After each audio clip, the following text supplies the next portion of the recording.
On a bright Monday morning, Mr. Jenkins arrived at the school for a parent-teacher meeting with his son, Timmy, and Timmy's teacher, Mrs. Thompson. Mr. Jenkins had a reputation for being a bit absent-minded and silly, a trait that Timmy seemed to have inherited.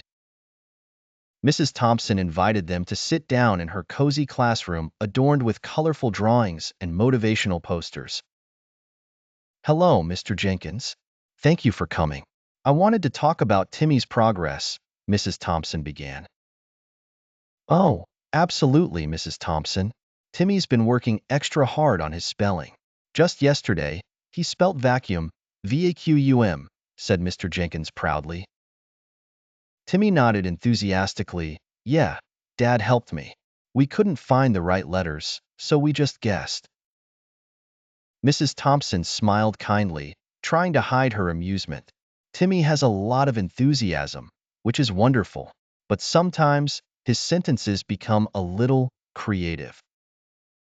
Timmy piped up, "I wrote a story about a unicorn who played video games with a dinosaur."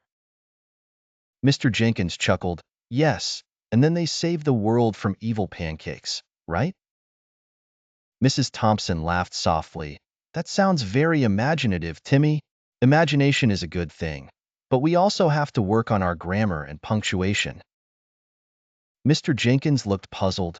"Grammar? Punctuation? Isn't punctuation just a fancy word for taking a break when you read?" Mrs. Thompson shook her head in amusement. "Not exactly, Mr. Jenkins. Punctuation marks are symbols that help us organize our sentences and make them clear."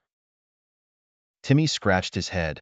"Like how Dad uses commas to make smiley faces in his emails?"